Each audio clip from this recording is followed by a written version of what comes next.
There's a photograph that exists in 3 separate county archives across Pennsylvania. Same children, same house, same year, but in each version, one of the children is missing. Not cropped out, not damaged, just gone. As if they were never there at all. The house is real. The surviving records confirm it stood in Ravenwood Township until 1953.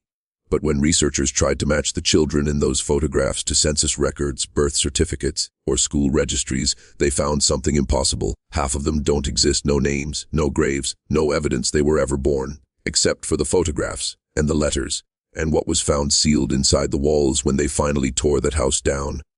This isn't a ghost story. This is about what happens when a family decides that some of their children are worth remembering and others are not. When a community agrees to forget in unison. When an entire township becomes complicit in erasing human beings from history while they were still alive. The Ravenwood case has been deliberately excluded from most historical archives. It doesn't appear in county histories. It's not taught in local schools. And the families descended from that township have spent over 70 years making sure it stays buried. But the evidence still exists. Scattered, hidden, locked away in basements and storage units by people who inherited a secret they didn't ask for and don't know what to do with.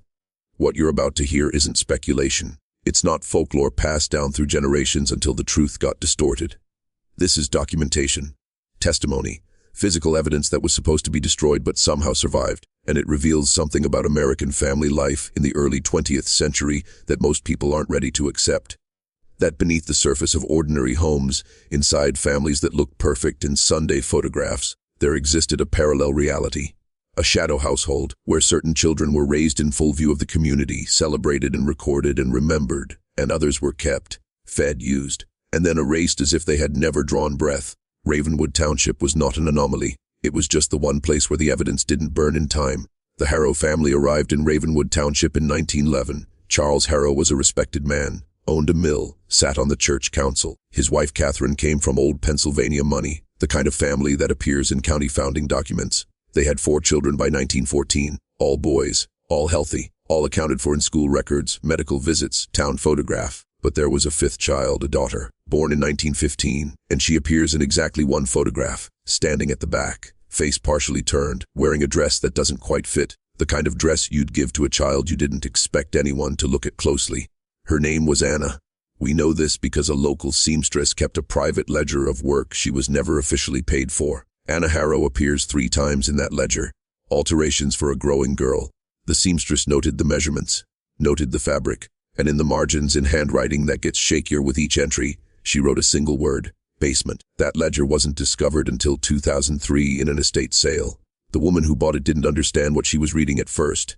It took 2 years of cross-referencing property records, old town maps, and archived church bulletins before the pattern became clear. Anna Harrow was real. She lived in that house, and no one outside the family was supposed to know she existed. But Anna wasn't the only one. Between 1911 and 1948, at least 9 families in Ravenwood Township had children who don't appear in official records. Children who were photographed once, maybe twice, always standing in the back, always slightly out of focus, always wearing clothes that seemed borrowed or wrong.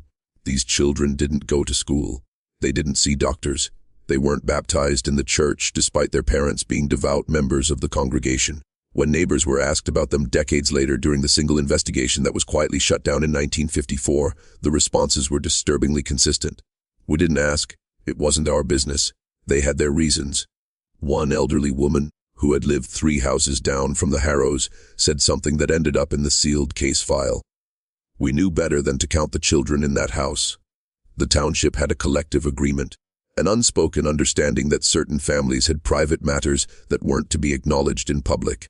And if a child appeared one year and then stopped appearing the next, no one questioned it. There were no missing person reports, no inquiries from the state, because officially these children were never there to begin with. The system of documentation was just loose enough in rural Pennsylvania during that era that if a family chose not to register a birth, chose not to enroll a child in school, chose not to claim them on any form or census, that child could live and die without the government ever knowing they existed. And in Ravenwood, at least a dozen families made that choice, for reasons that become more disturbing the deeper you look. In 1953, the Harrow house was scheduled for demolition. The mill had closed. The family had scattered to other states. The property had been sold to a developer who planned to build a small shopping complex on the land. The demolition crew was local, men who had grown up in Ravenwood, men who remembered the Harrows. And when they started tearing into the walls of that house, they found something that made 3 of them walk off the job and never speak about it publicly again. But one of them kept a journal, and that journal was donated to a university archive in 1998 by his widow, who said her husband never stopped having nightmares about what he saw. Behind the walls of the basement, in a space that had been deliberately sealed off and hidden behind false panels, they found a room, small, maybe 8 by 10 feet, no windows. The door had been removed and the frame plastered over from the outside. Inside that room, they found a mattress, rotted through, children's clothes, sizes ranging from what looked like age 5 to early teens, dishes, a chamber pot, and carved into the wooden support beam that ran floor to ceiling, dozens of marks, tally marks, grouped in 5s. The foreman counted them, 217 marks. He wrote in his journal that they looked like someone counting days, or years, or something worse. Counting the number of times something happened that they needed to keep track of because there was nothing else to hold on to in that room. But that wasn't what made the crew walk off. Underneath the mattress, wrapped in oilcloth and preserved by the dry-sealed environment, they found letters, written in a child's handwriting, never sent, never addressed to anyone, just dated. The earliest was from 1917, the last was from 1929, 12 years of letters, written by someone who was documenting their own existence because no one else would. The letters talk about daily life in that room. Meals passed through a slot that had been cut in the wall. Lessons taught by Catherine Harrow, who would come down and sit outside the door and read from the Bible. Silence, days and days of silence, and punishments for making noise when the church council met upstairs. The writer talks about hearing her brothers playing outside, hearing them laugh, hearing her father's voice talking about his children with pride, his 4 sons, never mentioning her. The letters were turned over to the county sheriff. An investigation was opened. Quietly, the Harrow sons were contacted. 2 of them were still alive. Both denied knowing about any hidden room. Both claimed Anna had died in infancy, though neither could provide a death certificate or burial location. The county medical examiner was brought in to analyze the room. His report, which was sealed until 2009, concluded that based on the physical evidence, someone had lived in that space for an extended period, years, possibly more than a decade. The estimated age range based on the clothing and the handwriting development in the letters was between 7 and 19 years old. He noted signs of long-term confinement, growth marks on the walls suggesting a child measuring their own height over time, scratches around the plastered-over door frame indicating repeated attempts to dig through. The investigation lasted 4 months.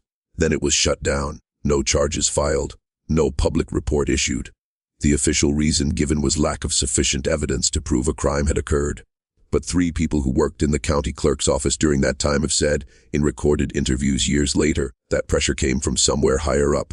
Calls were made, documents disappeared, and the families in Ravenwood who had been quietly interviewed suddenly refused to speak to investigators. One clerk said she was told directly by the county prosecutor that pursuing the case would destroy too many innocent families over something that happened a generation ago and couldn't be undone. The Harrow house was demolished on schedule. The letters and physical evidence were placed in a sealed file, and Ravenwood Township went back to forgetting. But Anna Harrow wasn't the only hidden child, and the Harrows weren't the only family. Once you know what to look for, the pattern appears in other documents. Church records from 1923 mention a dispute over a baptism that was requested for a child not previously known to the congregation. The request was denied, no explanation given. Tax records from 1931 show the Brennan family claiming a dependent deduction for 6 children, but school enrollment records only show 4 Brennan children attending classes. When a census worker noted the discrepancy and attempted to follow up, the family moved out of state within 2 weeks. A doctor's journal from 1937 found in an estate sale includes an entry about being called to treat a child with pneumonia at the Mercer household. He writes that he was led to a room in the attic and told to examine the child quickly and quietly. He noted that the child appeared malnourished and showed signs of prolonged isolation. He prescribed medication. The family paid him in cash and asked him not to file any paperwork. He wrote in his journal that he complied because to refuse would have meant the child received no care at all. These weren't children born with disabilities that families felt ashamed of. These weren't children hidden because of developmental conditions. The evidence suggests something more deliberate, more calculated. Families were making choices about which children would exist in the eyes of the world and which wouldn't, and the criteria seemed to follow a disturbing logic. In families where all the official children were sons, the hidden children were often daughters. In families where the official children were lighter-haired or lighter-skinned, The hidden children were darker.